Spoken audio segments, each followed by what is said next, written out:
Well, back in the barn. Yep. It's just so darn hot, man. Yeah, I don't think our cameras can stand the heat sitting here for 20 minutes No. of us talking.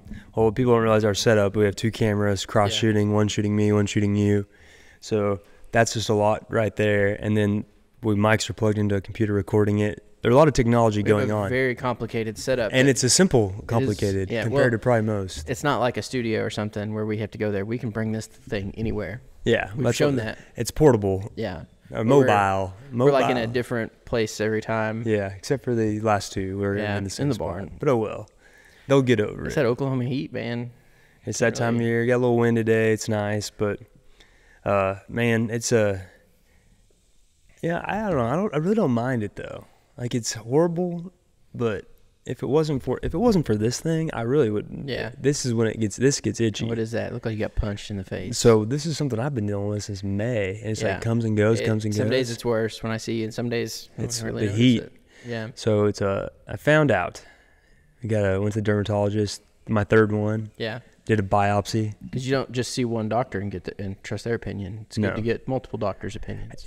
A guy the other day said, "Oh, did you listen to Thomas Massey with Tucker Carlson?" No. Awesome. Listen to it. He talks about he always buys 3 books on how to do something. Yeah. Because different opinions. Because he goes, one guy has an opinion on how to do it, another guy has another one, and then if the third one agrees with one of them, then he knows that's the way he normally approaches it. So, like a doctor. What if the third guy just read the other guy's book and is like, "Ooh, I think I could do that." Well, then that's too. I mean, that's just how he operates. So I thought that was funny. Anyway, back to doctors wise. Yeah, doctors. But mine was because I kept feeling like I was getting misdiagnosed. Because April gave me a steroid, got worse. May got an antibacterial, got worse. And finally, they said it's fungal. So. What's the difference between bacterial and fungal? I mean, I don't have the Webster's version in front of me, but I'm no doctor. I don't know. Fungal is like it's a fungus. It's alive.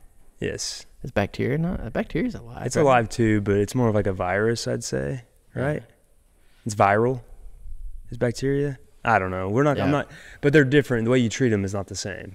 Sorry, people who's been. Yeah, somebody out there is like they know exactly what we're talking about. They're like these guys are idiots. And it's like I know. That's why we make videos to the internet on a farm. We don't. We're not doctors. That's for sure. But so anyway, so now I'm on medicine, and they're and this one doesn't say you can't be out in the heat, but I know. But what you notice about anything fungal is warm, hot, moist climates is great for it to survive in. And what are we in right now? Right now, in Oklahoma. Yeah. Which they're like, how did you get? Or I asked them, how do I get this? They're like, probably from an animal. I was like, I've been around cattle my whole life. First time it's ever happened. Nobody in my family's ever had this happen to their eye.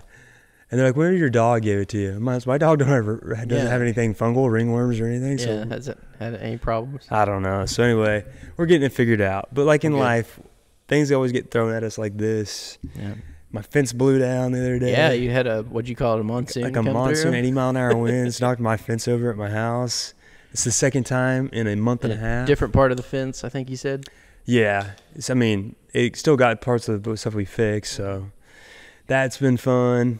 Got hit in St. Louis at the first forum event. It's just been... Somebody dinged up your truck? You're like, things just happen, but then like life, like we talk about all the time, things happen over and over again. It just... And honestly, I'm at peace with. We were talking about this before we recorded. It's like I'm at peace with everything going on, whether it's my eye to that, is because like I know God's never going to give me more than I can handle. It's true. Now, so like you and we were talking about like we men and women handle things a lot differently too, but just like you think about in your life, like moments where it's like when it rains it pours. Always think of that Luke Combs song. Yeah. But his is the flip on it, the fun side of it all. But in your life, can you remember an instance where like one thing after another, just like you couldn't get a victory, you couldn't buy what you wanted, and there's just a moment where you're like you just gave up and let go? Or was there ever a moment like that in your faith and in your journey into your faith, or what? Or can you just recall a moment in life that you can be like, I just remember there was nonstop just getting hammered, like it was like a thunderstorm that just kept bringing hail and then wind. Do you remember? Can you recall anything like that in your life? No, because all I ever do is win. I'm just kidding. Okay. You didn't even believe yourself when you said that. The way you said that, I'm like, I don't believe this guy. Who was that? Like DJ Khaled? Yes. All the dude's wearing. Yeah. Yeah, that's not me though. No. No, I get punched in the face pretty often. Well, wake up, reality. Yeah. So definitely. To give people, show them a little bit more humanity side of ourselves. We're very imperfect human beings. In your life, can you remember like when it rains it pours moment? And I always go back to like being a UPS driver because when it rains it pours. Like you texted me last week about. Yes, dude, it's always something. I remember that this isn't last week, but a couple months ago, I was going on vacation. It was the last day, Friday. Next week, I'm on vacation. We got plans that weekend, like that Saturday and Friday night. I literally drive 30 minutes from the center to my first stop. I delivered the package. I come back into the truck, and it won't start. I sat there from 9:30 to noon. The wrecker showed up and brought me a new truck, and I had to move all the packages from that truck over to that one. And on average, how many packages are in a UPS truck, like on a full load? I'd say depends on the route, 150 to 300. Depends on if you're in town or in the country. So that day I probably had around 200. Yeah. 300 up to 200 packages from one truck to another, then go do your load. And then start my day at noon. You know, I had 110 stops that day, and I had one done by noon. Yeah, so stuff like that happens. I mean, it's just always something. Like, literally, when it rains, it pours. Mm-hmm. It's always one thing after another. You're like, oh, man, of course this would be the day. Like last week when I was telling you. So I left the building, and my truck had a flat. And I already had probably a 10, 11-hour day. I wasn't going to get back till late. And then my truck had a flat. And so I just sat there for 2 hours at the Dollar General parking lot in Sentinel waiting on somebody to come change my tire. And finally showed up, changed my tire, and I hit the road. But, I mean, it was a very long day. How do you, now, like on a day like that, I know you always have you're a very optimistic guy. But where do you reach for in your mindset, in your soul?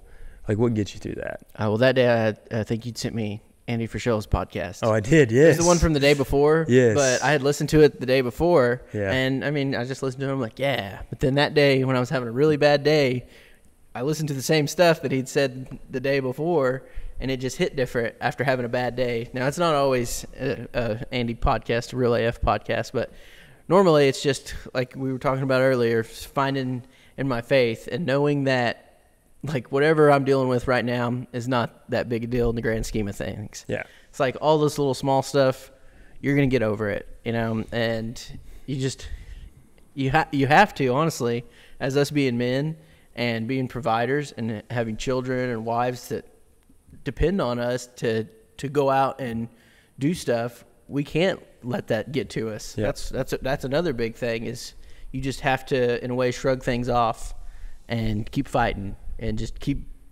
what's it called, going against the grindstone, or keep your nose to the grindstone. Yeah, keep your nose down. Yeah. Keep pounding the stone is another one. Yeah. That was a good There's book. a lot of sayings, but you know what I'm saying. Like, it doesn't matter like how many arrows get shot at you. You just keep fighting every day. Exactly. And that's the only way you can really get through it, because you honestly don't have enough time to sweat the small stuff. Like, we don't, especially in this day and age, like, we don't have the time to, if you're going to go do anything in life that's to have any success at it, you can't sweat small things. And so that's what I've been learning. Like wasp flying all around us while we're trying to don't sting me. Hopefully it won't. But we're also not talking about life's jolly go lucky type thing either. Life's not like that. We're not meant to live like that. Like, life's a roller coaster, you know. It's weathering the storms, weathering the ups and downs. But there's good and bad in all of it. And that's why, like, I wanted to address, like, look at what's going on here with me physically. What's going on, everything else going on. You've had your days, but I always go back, and me and Connor talked about this a lot too, as like, there's two people in the Bible who have when I think about resilience, number one, Jesus will always be the number one most resilient person, from, you know, his 40 days in the desert to literally being up on a cross, hung, where he's still thinking, what the heck did I do? Yeah. What did I do for this, God? And then I think of Job. And yet I think of people who, like, through the worst parts of life and humanity, never lost sight of the grander scheme of things. Yeah. And that's what I wanted to bring up Job, like, all the things that happened to him. He was getting tested. The devil was testing him. Yeah, that's how it starts off, is the devil's like, hey, this guy over here, he just loves you, God. Because he's rich and he's got all these things. Yeah. And then God said, watch, I'll take it away from you. Yeah. Watch what happens. See what happens. And that's a great lesson as you get older in life. I remember as a kid hearing that, you hear it, but like you just like you said, you listen to that podcast one day, it meant one thing. But the next day when you really were paying attention, it meant a whole lot of difference. Yeah. And that's what the Bible does too. And that's what the story of Job has done for me. Yeah, that's why it's important to reread the Bible. Yeah, because you're at different phases of your life, you're gonna just understand it differently. Not that what was written was meant to be taken differently. You are just gonna understand it differently. Yeah. And so the story, that's the whole part of Job. The guy got, was it leprosy or something? Yeah, the guy he had boils on his skin. Yeah, everything, and he never lost faith. All of his crops and throwing cords over here. All of his livestock, like all of his stuff was gone. And this relates to farmers. Like pretty this sure his kids too. Yeah. Just like the guy got thrown the kitchen sink of worst possible things that happened to him. He never lost his faith. Yeah. And farming is the exact same way. Ranching the exact same way. But life is the exact same way. Yeah. And so Job's story is a lesson that for everybody who listens to our stuff, watches our stuff, people, especially in the agricultural community, you can relate to that story, because how many times can you think about being tested like that? Oh, we lost a whole field because of something, or we lost a cow today, or just anything. But anything. But tractor broke down. Somebody, like, usually there's always a catch up to that story. Like, but you know what? Our community came together. Like, that happens too, but that's God working.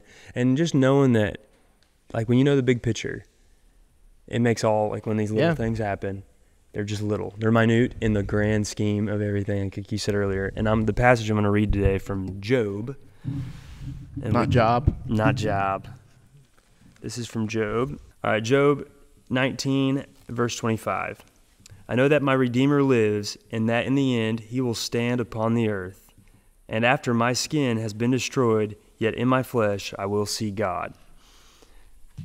So, like, that's from Job, and there's other verses in the Bible that talk about faith and not losing your faith in moments of turmoil or trials or whatever. What did he say there? Even when I lose my skin? Even when I lose my skin, I know I will see God. So like, even when you leave this earthly you leave body here, that we have, you know you're going to see God. And when you know that, like, I don't know, man, the biggest peace I've had in my life, and that's what we were talking about earlier, life's not meant to be happy. Yeah. God never promises happiness. There's no verse in there that says you're going to be happy. It's peace. Yeah. The pursuit of happiness is in the Declaration of Independence. But peace is all throughout the Bible. Yeah, and that's knowing God, and knowing when you lose your skin, you're going to see God. And I have the most confidence in myself, like when we're doing things or whatever I'm doing, is because when all that overtakes my life. Like in the sense of, God, I just believe on the mission I'm on, because I believe it's God's will, not my will. Everything we do my things come in sometimes? Yeah, but God's will makes me have this grand peace, and then it gives you a self-confidence, and people like see that, and people yearn for that. They want that energy. They're like, where are you getting this from? Yeah, and it's like, it's from a place way higher than anything here. Not from myself. Like I'm channeling something else that's not of me. And I guess this is my testament to all that. It's just like, look, guys, we all have our days. Jared has his days. I have my days. Connor has his days. Granny has her days. Yeah. Even though she'll act like she doesn't have days.